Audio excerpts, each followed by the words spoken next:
I would like to take a moment before we get into today's main episode and to talk about my sponsor for the podcast. Podmatch is a new podcasting site dedicated to all podcasters.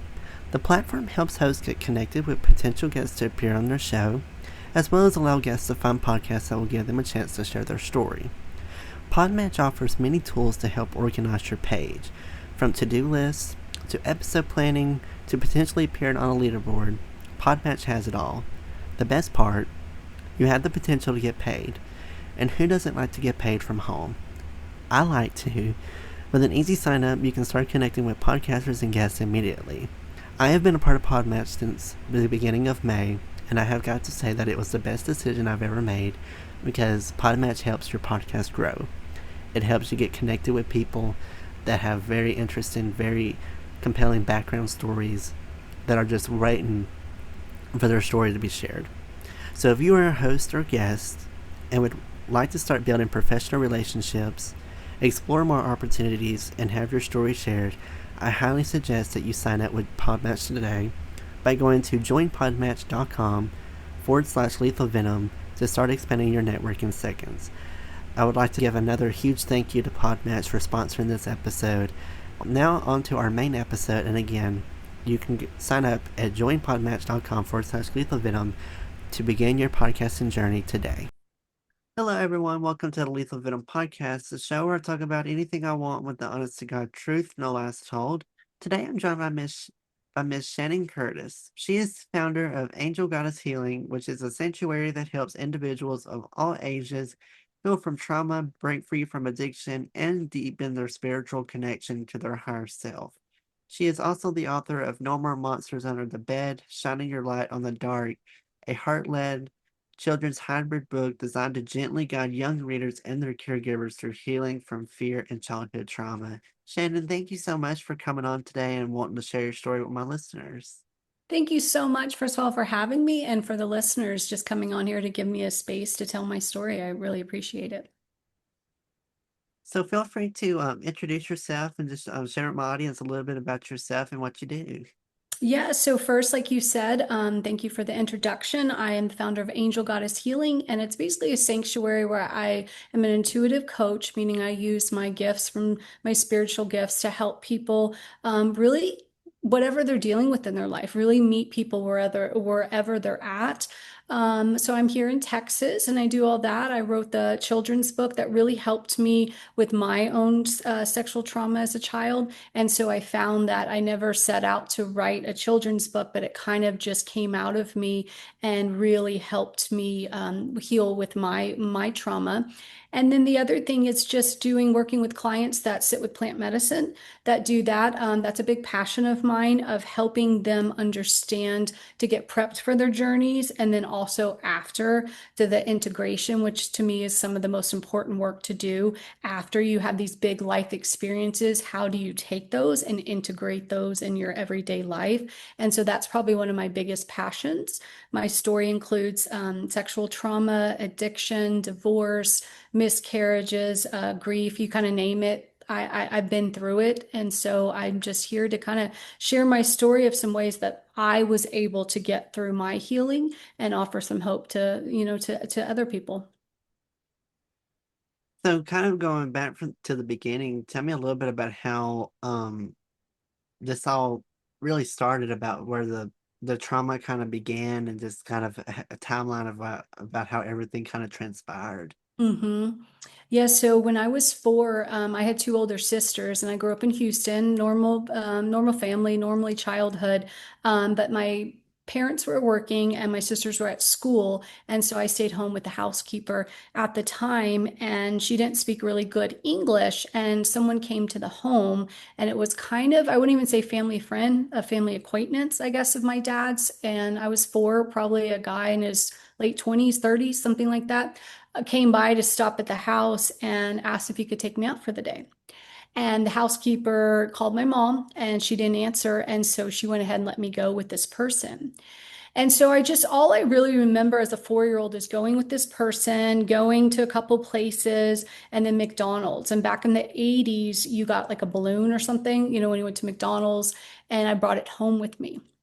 And so when I got home later that night, my mom came home from work and she asked, "Oh, where'd you get that balloon?"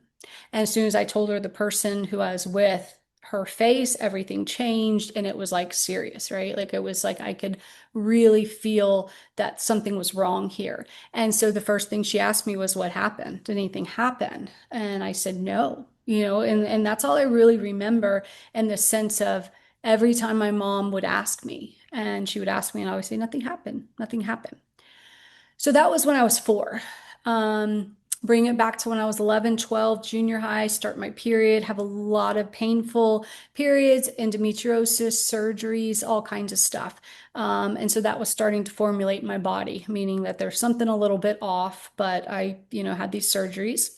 Fast forward in my 20s, I get married and ready to start having kids. And so when I did that, I started suffering miscarriage after miscarriage and not really having a lot of understanding why. And that really led me to dealing with some grief or not dealing with grief at the time, but then led me down my addiction of numbing all this pain. And so the reason I bring all this up is it led me to a couple years ago when I found myself in Mexico sitting with the world's most powerful like psychoactive like plant medicine, ibogaine. And I was ready. I was looking for that healing. I was looking for how my trauma that I really didn't know what happened, but I could only imagine even just being with another male at that young age had to be terrifying.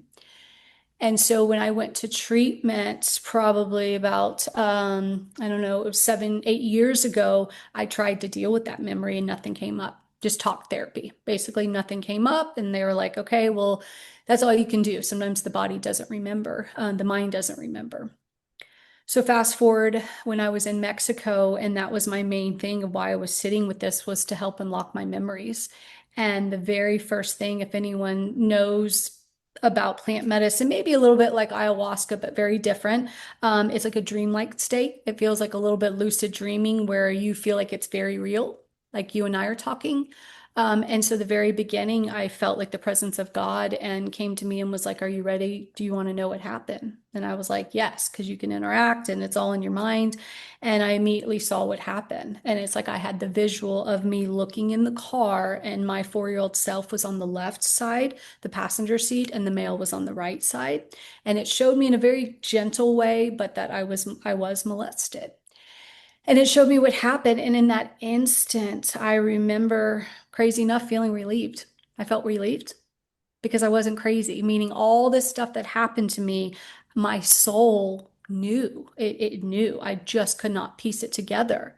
And so when I really sat with that, I looked down and I had this presence of God with me. And I look down and I feel this knot of anger in my stomach, pelvic region. And it looked like this big red ball. And I'm like, this is bad. Like, that's what anger looked like to me. Because then I immediately went into anger, resentment, pain, like you would if you found that out. And so I was like, I got to give this back to this person, this perpetrator. And he was standing in front of me. And so I pushed it back to him, that anger, that pain, that shame, all of that. And I gave it back to him. But then in that moment, as this presence of God is standing there with me, I see this person in the same light that God is. I'm not looking at him as human, a 4-year-old that was a victim. I was looking at him as like a child of God as I am. And that was really hard, meaning I was like, oh, I can't hate him. I can't hate him. This was done for me, meaning for whatever reason, if my soul wanted to experience forgiveness and the beauty of what I just felt, somebody had to do something bad to me. And it's as simple as that, meaning if you want the light, you have to know the dark. If you want white, you have to know the black. It's like discernment. And so all of a sudden, I'm like, okay, I get it. And I felt that forgiveness and that instant release of no more pain, no more pain. It like just went away. And it was like I got it in a way that I could never understand. Of it just took the anger, the pain, the shame, all of it away. And the rest of my journey was just this beautiful remembrance of who I am. But that really helped me to understand my trauma, but then also understand how you move through true forgiveness. After you kind of had that moment of where you could look back at what happened to you when you were 4 years old, did you did y'all try to do any kind of action with the law about maybe trying to get this guy arrested or maybe put a case on him, or was it kind of Mhm. it happened so long before you had noticed it Yeah. that it was kind of a little too late? Yeah, so my mom actually met with that person. She met with that man, not my dad, because she was probably scared he would have killed him. And so she actually met with him and was like, again, all I was like, nothing happened, nothing happened. And so she said she had this meeting with them and was like, I know who you are. Like, don't ever come around again. I'll kill you, that kind of thing. And never heard from him again.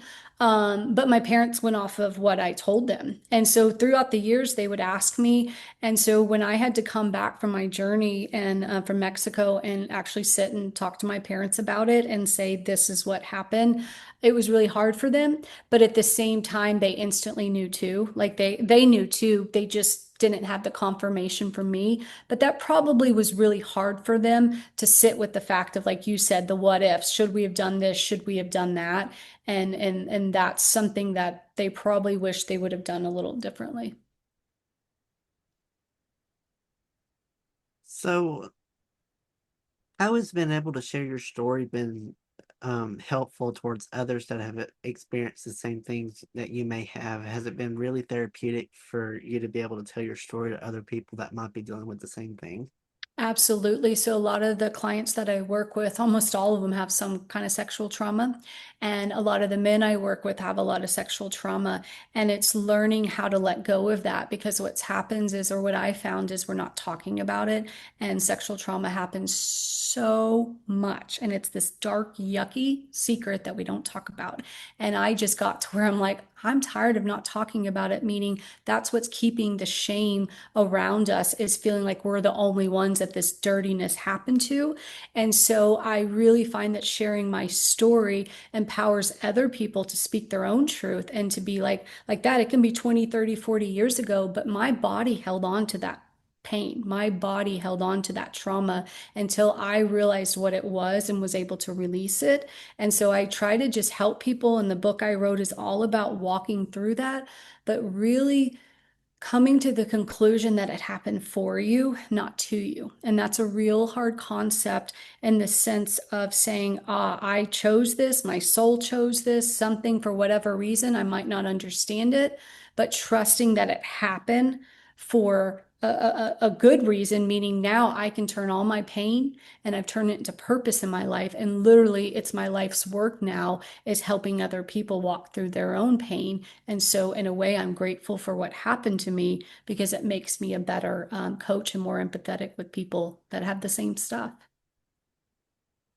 You had talked about your story with addiction. Tell me a little bit about how the addiction kind of started and um what you really kind of gravitated towards. Yeah, so it started really, I would say, with all the sexual trauma, meaning when I had all these surgeries and female problems, I always got pain medicine. You know, you always got that. And especially back then, this was before, like now it's super hard to get, and we had this epidemic. I was definitely on the front end of that. I was probably one of those people that got looped into that, meaning they just write you a script and you go, or you go to a pain doctor and they just give it to you. So I always had valid reasons for the pain medicine. But once I started having to try having kids, and I started having my miscarriages, after I finally had my daughter, I had a C-section. And in the hospital, they give you morphine and give you Dilaudid and all that stuff, and then send you home with a prescription because, you know, you've been cut open. And what happened was, I immediately started noticing the pain medicine gave me energy. It made me feel good. It didn't make me sleepy. It made me feel more alive.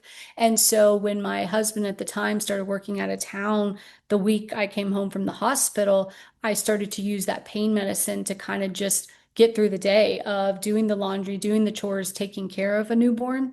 And so I would say that that's kind of how it started. And it became 7 years of every day of taking a pill, you know, and it wasn't to go out and party. It wasn't to go do that. It was literally to almost just function in my daily life. And so I just noticed that I started building this physical but also emotional relationship with the pain medicine, because it was my friend. It took away my pain, it numbed it. And so I think that what happened is, I learned how to associate pain medicine with taking away the pain, right? Physical pain is what needed, but then I started using it to take away the emotional pain.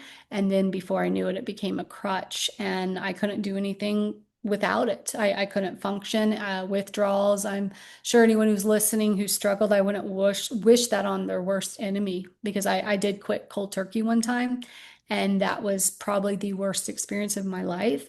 And when I found myself back on pain medicine, that's what kept me on it, was I did not want to go through that withdrawal again. So when you finally you had wrote this book, which I think it's a great way for kids to know, how did you write this in a way that wasn't graphic for kids, but it was kids could easily get the message about it? How did you approach when it came to writing this book? Yeah, so through all of this stuff in my healing journey, a lot of my spiritual gifts have opened up, and I'm a medium and I work with like spirit and people's loved ones and God, source, whatever you want to call it. And so the easiest way I can say is it just came through me. It came through me one morning. I was going through a lot of stuff and dealing with all my trauma, and it was at the middle of the night, and I kept dropping my phone on the floor. And so I'm like looking for it in the middle of the night on, on literally on my hands and knees and not turning the light on. And I look over and there's the bed, underneath. And it was like, no more monsters under the bed, shining light. It literally just came to me. And so the next day I was on a flight out, and I brought my laptop and I just typed it all up. And the story worked on it later, but it just literally flowed through me. And it's a way that I never thought I would be writing a children's book. We call it a hybrid because, yes, it's for children, meaning it's a picture book and everything, but it also talks with some heavy subjects, like you said. It doesn't name sexual trauma. So you wouldn't know that unless you knew my story, but it definitely just talks about a monster coming in her room and takes this little girl takes her light away, and she's scared of the dark. And so, the mom lights a candle and she goes to sleep. And then she's woken up by a guardian angel, by her angel, who brings her flashlight and is like, I'll help you look at the dark with your light. And so they go through this beautiful, magical journey of noticing once she goes underneath there and looks at it, it's like this magical sky and the moon and the stars and all these things. And so it turns into this really beautiful journey of finding her strength and looking at her dark, facing that monster and seeing that that's just her greatest teacher of unconditional love. And so it was just born from that, but it's also for adults because we all have that monster under our bed. We all have that thing that maybe in our life we don't feel like we can face or face alone. And so this is a way, and it's an introduction. I do a lot of the chakra stuff. You wouldn't know that, but each animal comes in and represents a chakra and something like a true gift of hers that she has. And so it's just a way of how I can help other people maybe find their own light and their own darkness, and using it to show them they have the power to heal. I really like the analogy that you kind of used in this book because it's always kind of been like a thing of discussion of how young is too young for kids to know about this stuff because you don't want to really traumatize them at a young age, but you also don't want them to really be blindsided when it happens. And so I think it's really good that you do use good terminology and good vocabulary when it comes to descriptions. Like obviously in this story, the sexual Hmm. abuse came from in the form of a monster. It wasn't Hmm. a man or anything, and like it was like your Hmm. innocence was kind of taken as a lot the light was taken from you. So I Yes. really do appreciate that you are so open about sharing this with kids, but you use it in such a good way that kids are not going to really know that, oh, this is what it actually means, but Yeah. except for the adult, even if whether or not they've even gone through it, they'll know exactly what you're referring to. And so I think it's a great way for kids to know about sexual trauma without hearing the graphic nature of Yes. it, as well as having to learn about the graphic nature of it. So Yeah, I it felt very think it's great. gentle. Yeah, it felt very gentle in the sense of I think of my 4-year-old self, how would I would want to. And that's why the monster thing, where that could be physical abuse, that could be your parents fighting, that could be, your dad's an alcoholic and you hear him screaming and he's that monster. That could be your house got broken into and someone stole everything and some monster came in.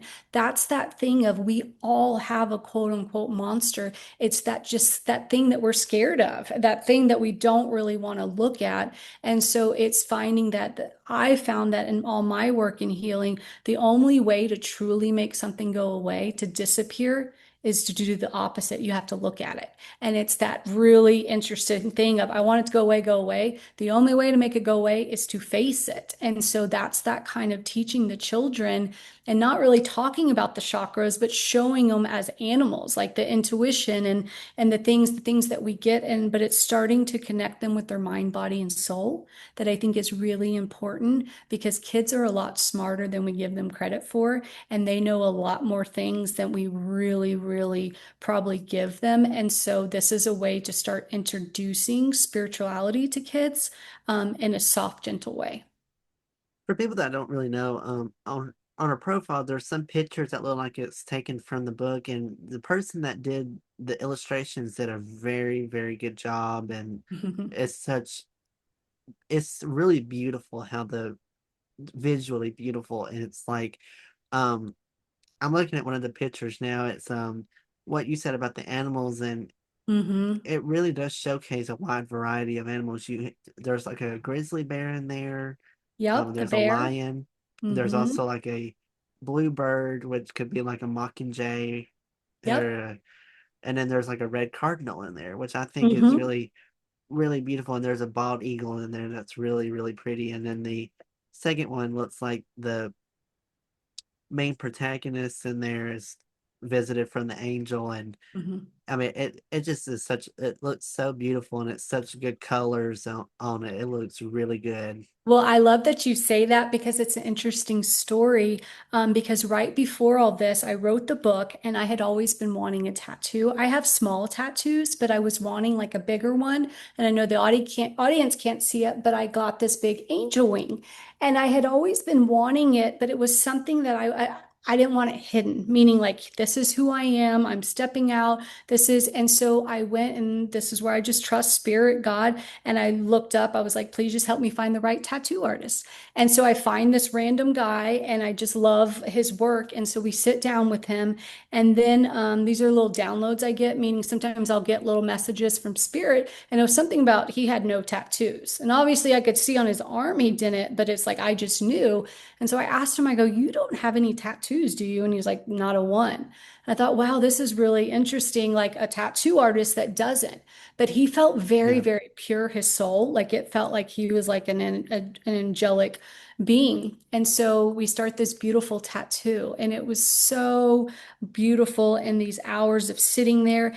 And all of a sudden, I text my partner. I say, oh my gosh, I just met my artist. He's going to be my illustrator, but he has no idea. I knew in that moment he was my person. And that's why I came there. And so after he got done, I asked him and I told him the book, what it was about, and all that. And he said, absolutely. And his story is beautiful because he's from Cuba and he sends money to his family because they only get electricity a couple hours a day. And that's why he's here.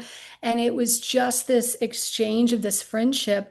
But that's the first book he's ever done. And as you can tell, the illustrations are literally out of this world.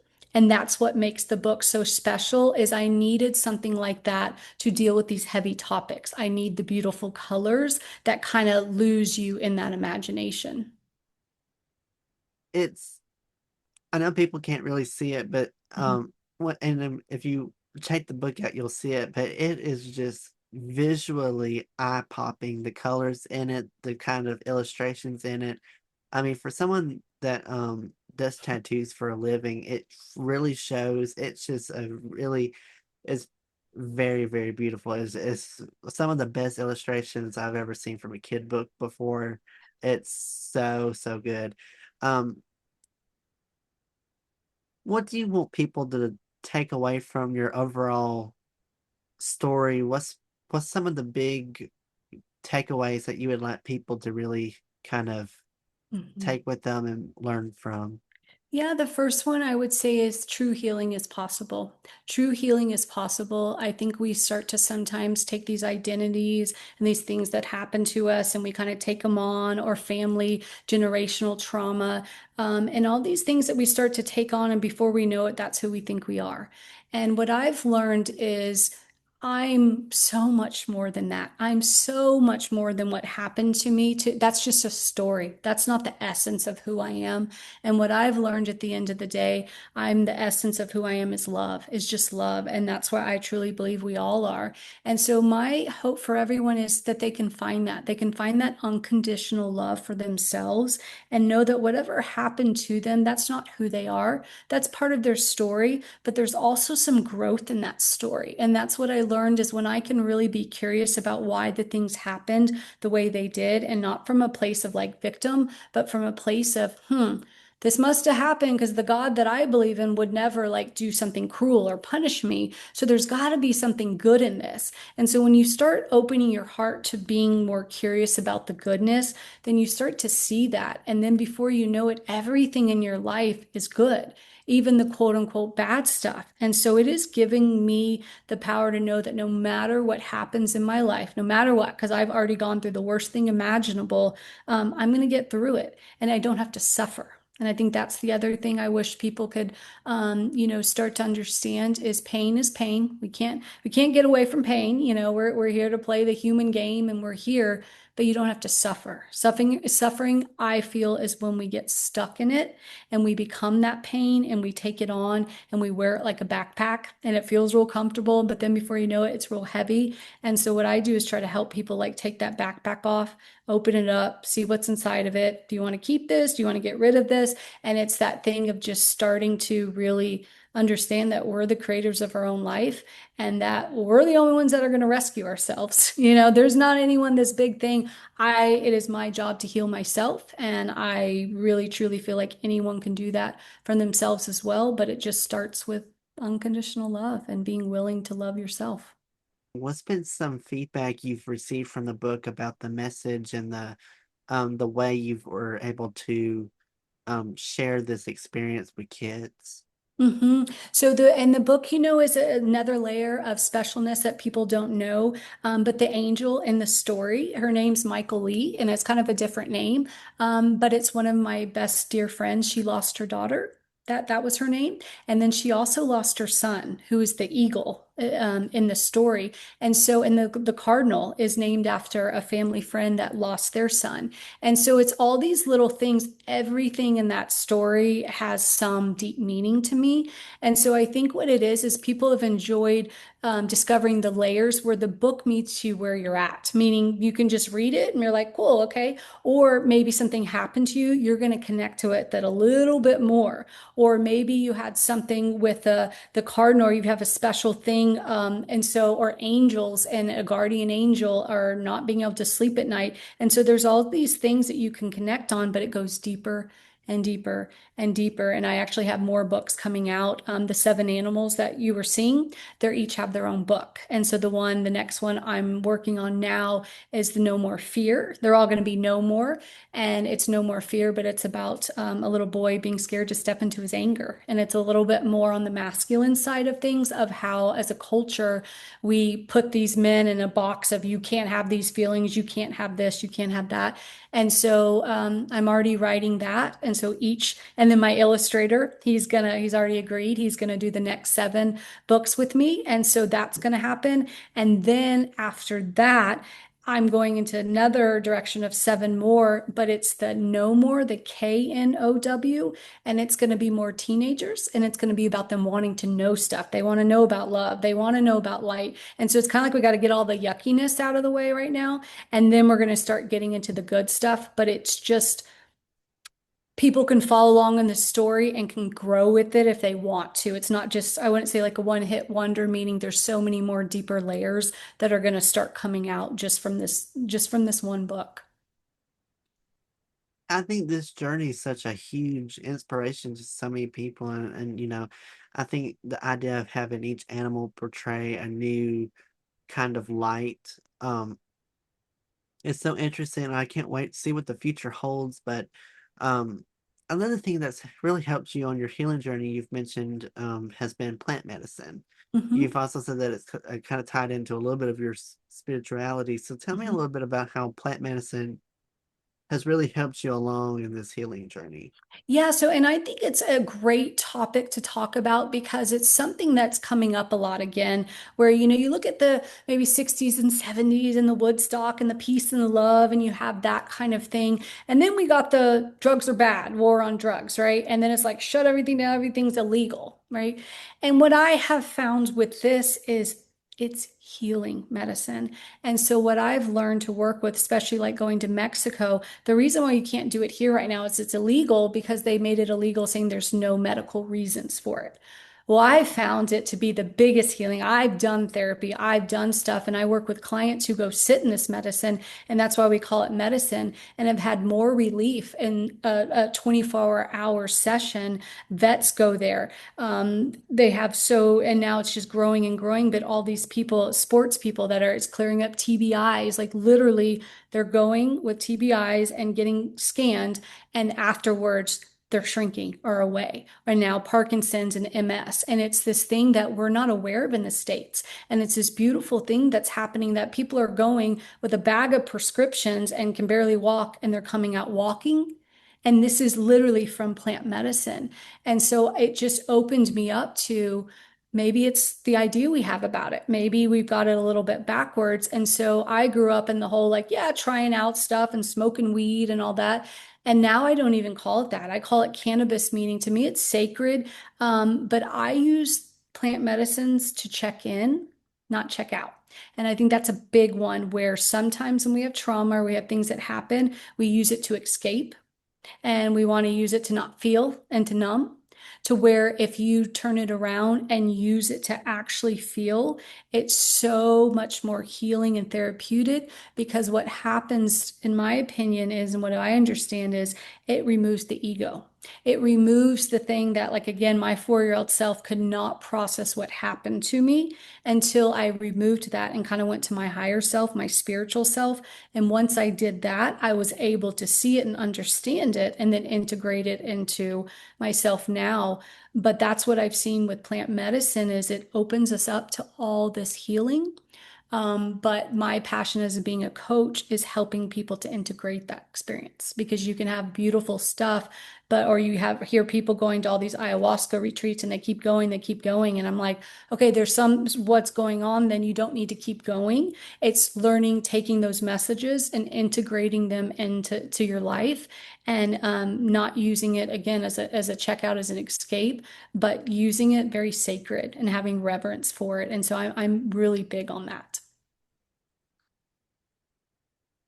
People all over the world suffer from some form of abuse, and half the stuff you've mentioned, half the population deals with. And, I think a lot of people have trouble opening up about this topic because it is very hard to discuss with others that maybe don't understand what you've been through. They don't understand the dark side about what happens. So, um, what advice do you have to people that have maybe have dealt with the same trauma and same circumstances you have, but are just afraid to open up and reveal the secret vault that they're trying to really, that they're wanting to unlock?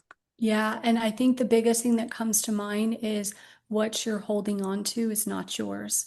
Meaning that shame, that guilt that you're carrying around, that was the perpetrator. That was what was done to you. And what happens is it feels like it gets put on us and then we carry it around. You're like, here's your backpack. That's who you are. And before you know it, you're walking around with the shame and guilt, not telling the secret.